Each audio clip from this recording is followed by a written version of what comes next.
നമസ്കാരം. മലയാളി വാർത്തയിലേക്ക് സ്വാഗതം. കേരളത്തിൻ്റെ 13ാമത് മുഖ്യമന്ത്രിയായി വി.ഡി. സതീശൻ പ്രഖ്യാപിക്കപ്പെട്ടിരിക്കുകയാണ്. നാടകീയമായ രാഷ്ട്രീയ നീക്കങ്ങൾക്ക് ഒടുവിലാണ് വി.ഡി. സതീശൻ്റെ പേര് കോൺഗ്രസ് ഹൈക്കമാൻഡ് പ്രഖ്യാപിച്ചത്. ദില്ലിയിലായിരുന്നു ഇന്ന് ഔദ്യോഗികമായ പ്രഖ്യാപനം ഉണ്ടായിരുന്നത്. മല്ലികാർജ്ജുൻ ഖാർഗെയും അതുപോലെ തന്നെ രാഹുൽ ഗാന്ധിയും AICC നിരീക്ഷകരായ മുകുൾ വാസ്നിക്കും അജയ് മാക്കനും കേരളത്തിൻ്റെ ചുമതലയുള്ള AICC ജനറൽ സെക്രട്ടറി ദീപാദാസ് മുൻഷിയും KC വേണുഗോപാലും അടക്കമുള്ളവർ ദില്ലിയിൽ ഏറ്റവും അവസാനമായി ഇന്ന് രാവിലെ യോഗം ചേർന്നതിന് ശേഷമാണ് വി.ഡി. സതീശൻ്റെ പേര് പ്രഖ്യാപിക്കാനുള്ള വാർത്താ സമ്മേളനം വിളിച്ചത്. വാർത്താ സമ്മേളനത്തിൽ പ്രഖ്യാപനം മാത്രം നടത്തി AICC നേതാക്കൾ മടങ്ങുകയായിരുന്നു. അതോടുകൂടി കേരളത്തിൽ വലിയ രീതിയിലുള്ള ആഘോഷം ഉയരുന്നത് നമ്മൾ കണ്ടതാണ്. വി.ഡി. സതീശൻ 13ാമത് മുഖ്യമന്ത്രിയായി സത്യപ്രതിജ്ഞ ചെയ്ത് അധികാരമേൽക്കാൻ പോവുകയാണ്. അദ്ദേഹം പ്രഖ്യാപനം വന്നതിന് ശേഷം മാധ്യമങ്ങളെ കണ്ടിരുന്നു. അതിനു മുമ്പ് അദ്ദേഹം എറണാകുളത്ത് നിന്നും ഇന്ന് രാവിലെ തിരുവനന്തപുരത്ത് കന്റോൺമെന്റ് ഹൗസിലേക്ക് പോകുന്നതുമെല്ലാം നമ്മൾ കണ്ടതാണ്. കന്റോൺമെന്റ് ഹൗസിൽ അദ്ദേഹം കാത്തിരിക്കുമ്പോഴാണ് AICCയുടെ ഔദ്യോഗിക പ്രഖ്യാപനം ഉണ്ടാകുന്നത്. എന്തായാലും കേരള മുഖ്യമന്ത്രി പിണറായി വിജയനിൽ നിന്നും അദ്ദേഹം കാവൽ മുഖ്യമന്ത്രിയായി തുടരുകയാണ്. സത്യപ്രതിജ്ഞ ചെയ്ത് ഇപ്പോൾ വി.ഡി. സതീശൻ അധികാരം ഏറ്റെടുക്കുമ്പോൾ കേവലം ഒരു അധികാര കൈമാറ്റം മാത്രമല്ല, കേരള മുഖ്യമന്ത്രി കസേരയുടെ പ്രായം കുറയുക കൂടി ചെയ്യുകയാണ് എന്നതാണ് മറ്റൊരു പ്രധാനപ്പെട്ട വസ്തുത. അതായത് ഒരു ചെറുപ്പക്കാരനായ ഒരു മുഖ്യമന്ത്രിയെ കേരളത്തിന് ലഭിക്കുന്നു എന്നുള്ളതാണ്. കഴിഞ്ഞ 10 വർഷം കേരളം ഭരിച്ചത് പിണറായി വിജയൻ എന്ന മുഖ്യമന്ത്രിയായിരുന്നു. അദ്ദേഹത്തിന് ഇപ്പോൾ 81 വയസ്സുണ്ട്. അദ്ദേഹം തന്നെ വീണ്ടും മുഖ്യമന്ത്രിയായാൽ 81കാരനായിരിക്കും മുഖ്യമന്ത്രിയായി വീണ്ടും വരിക. എന്നാൽ ഇവിടെ 61കാരനാണ്. വി.ഡി. സതീശന് 61 വയസ്സുണ്ട്. 61കാരനാണ് മുഖ്യമന്ത്രിയായി സത്യപ്രതിജ്ഞ ചെയ്ത് അധികാരമേൽക്കാൻ പോകുന്നത്. അതായത് കേരള മുഖ്യമന്ത്രി കസേരയുടെ പ്രായം അത് 81 നിന്നും 61 മാറുന്നു, താഴുന്നു എന്നുള്ളതാണ്. ചെറുപ്പക്കാരനായ ഒരു മുഖ്യമന്ത്രിയെ ലഭിക്കുന്നു കേരളത്തിന് എന്നുള്ളതാണ് ഏറ്റവും പ്രധാനപ്പെട്ട കാര്യം. മാത്രമല്ല, തിങ്കളാഴ്ച ആണ് സത്യപ്രതിജ്ഞ. 18-ന് അദ്ദേഹം സത്യപ്രതിജ്ഞ ചെയ്ത് അധികാരമേൽക്കുമെന്നാണ് ഇപ്പോൾ ലഭിക്കുന്ന സൂചന. ഇത് ശരിയാണ് എങ്കിൽ വീണ്ടും കേരളം മറ്റ് ചില രാഷ്ട്രീയ നീക്കങ്ങൾ കൂടി കാണാൻ കാത്തിരിക്കേണ്ടി വരും എന്നതാണ് ഏറ്റവും മറ്റൊരു പ്രധാനപ്പെട്ട കാര്യം. അതായത് മുഖ്യമന്ത്രിയെ തീരുമാനിക്കാൻ 10-11 ദിവസത്തിലേറെ കോൺഗ്രസ് എടുത്തു എന്നുള്ളതാണ്. കഴിഞ്ഞ മെയ് 4-നാണ് ഫലപ്രഖ്യാപനം വന്നത്. മെയ് 4-ന് ഫലപ്രഖ്യാപനം വരുന്നു. ഇന്ന് 14-ാം തീയതിയാണ് മുഖ്യമന്ത്രി ആരായിരിക്കുമെന്ന പേര് പോലും കോൺഗ്രസ് നേതൃത്വം അനൗൺസ് ചെയ്യുന്നത്. അതായത് 10 ദിവസത്തിലധികം ഈ കോൺഗ്രസ് മുഖ്യമന്ത്രിയെ കണ്ടെത്താൻ എടുത്തു എന്നുള്ളതാണ്. 3 പ്രധാനപ്പെട്ട പേരുകളാണ് ഉയർന്നു വന്നത്. വി.ഡി. സതീശൻ്റെയും KC വേണുഗോപാലിൻ്റെയും അതുപോലെ തന്നെ രമേശ് ചെന്നിത്തലയുടെയും പേരുകളാണ് ഉയർന്നു വന്നിരുന്നത്. ഇതിൽ KC പക്ഷം പറഞ്ഞത് ഭൂരിഭാഗം MLA-മാരുടെയും പിന്തുണ തനിക്കാണ്. സാധാരണ രീതിയിൽ ഹൈക്കമാൻഡ് മുഖ്യമന്ത്രിയെ തീരുമാനിക്കുമ്പോൾ കേൾക്കുന്ന അല്ലെങ്കിൽ നോക്കുന്ന ഏറ്റവും പ്രധാനപ്പെട്ട മാനദണ്ഡം എന്നത് MLA-മാരുടെ പിന്തുണയാണ്. അതുറപ്പിക്കാൻ KC വേണുഗോപാലിന് സാധിച്ചിട്ടുണ്ട്. അത് മുഴുവൻ KC വേണുഗോപാലിനാണ് എന്ന് ഏതാണ്ട് AICC നിരീക്ഷകർക്കും ബോധ്യം വന്നിരുന്നു. പക്ഷേ പൊതുജന അഭിപ്രായം വേറെയാണ്. KCയെ ഇങ്ങനെ നൂലിൽ കെട്ടി ഇറക്കുന്നതിനോട് കേരളത്തിലെ ജനങ്ങൾക്ക് താല്പര്യമില്ല. അത് പ്രത്യേകിച്ചും KC ഒരു നിയമസഭാംഗമല്ല എന്നുള്ളതാണ്. അദ്ദേഹം തെരഞ്ഞെടുപ്പിൽ മത്സരിച്ചിരുന്നില്ല. മറിച്ച് അദ്ദേഹം പാർലമെൻറ്റ് അംഗം കൂടിയാണ്, ലോക്സഭാ അംഗം കൂടിയാണ്.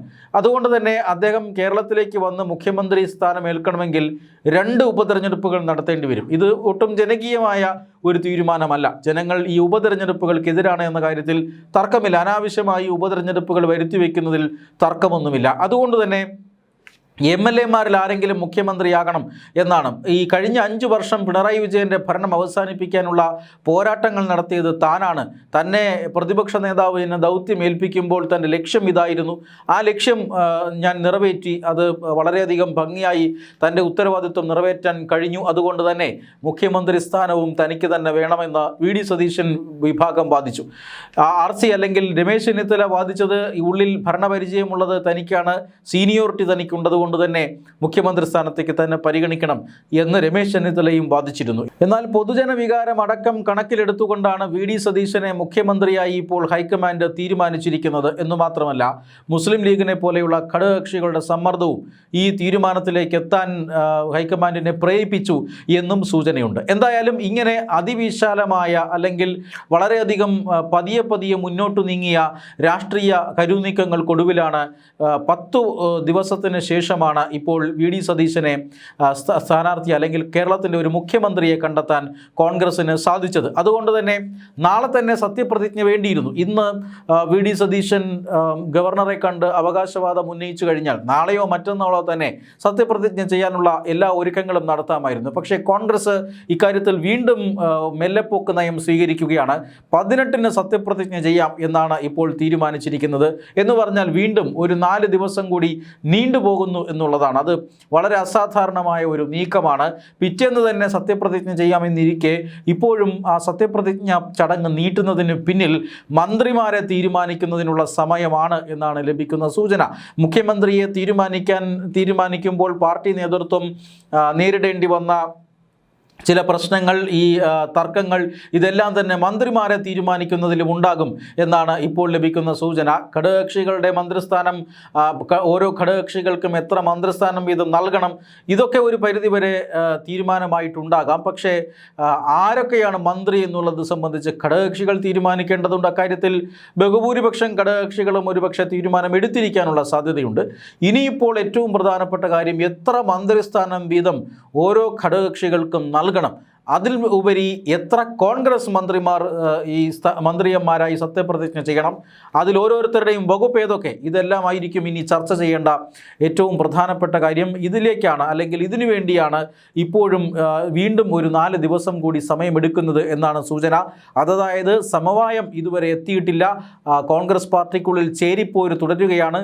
അത് മുഖ്യമന്ത്രി സ്ഥാനത്തിലേക്ക് വേണ്ടി മാത്രമല്ല, മന്ത്രിമാരെ തീരുമാനിക്കുന്നതിലും വലിയ ചേരിപ്പോര് നേരിടേണ്ടി വരും എന്നാണ് ഇപ്പോൾ ലഭിക്കുന്ന സൂചന. അതുകൊണ്ടാണ് ഈ 4 ദിവസത്തേക്ക് ഇനിയും സത്യപ്രതിജ്ഞയ്ക്ക് വേണ്ടി വരുന്നത്. അതിനിടയിൽ തീരുമാനം വന്ന ഉടനെ തന്നെ തിരുവനന്തപുരത്തുണ്ടായിരുന്ന കോൺഗ്രസ് നേതാവ് രമേശ് ചെന്നിത്തല ഹരിപ്പാട്ടേക്ക് മടങ്ങി, തൻ്റെ വസതിയിലേക്ക് മടങ്ങി എന്ന സൂചന വരുന്നുണ്ട്. ഇത് തീർച്ചയായും കടുത്ത അതൃപ്തി രമേശ് ചെന്നിത്തലയ്ക്കുണ്ട് എന്നതിൻ്റെ സൂചനയാണ്. അതായത് ഇന്ന് രാവിലെ വരെയും രമേശ് ചെന്നിത്തലയ്ക്ക് വലിയ പ്രതീക്ഷയുണ്ടായിരുന്നു.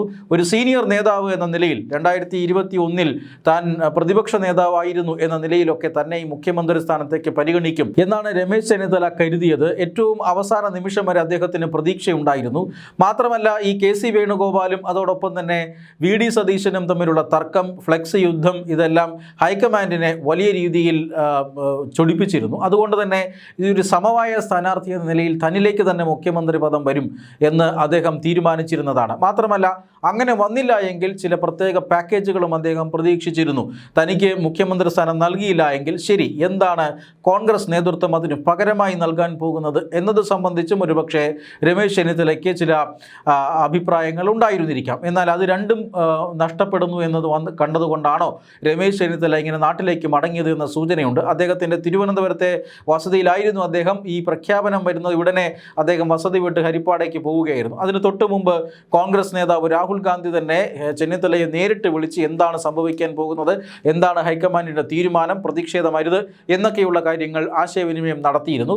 പക്ഷേ ആ ആശയവിനിമയത്തിന് തൊട്ട് പിന്നാലെ ചെന്നിത്തല പിണങ്ങിപ്പോവുകയായിരുന്നു എന്ന് തന്നെ കരുതണം. അദ്ദേഹം ഹരിപ്പാടെ വീട്ടിലേക്ക് പോയി അദ്ദേഹത്തിന് മുഖ്യമന്ത്രി സ്ഥാനം ഇല്ലെങ്കിൽ മറ്റെന്ത് നൽകും എന്നതിനെ കുറിച്ച് പോലും ഹൈക്കമാൻഡ് തൃപ്തികരമായ മറുപടി നൽകിയില്ല എന്നാണ് ലഭിക്കുന്ന സൂചനയും.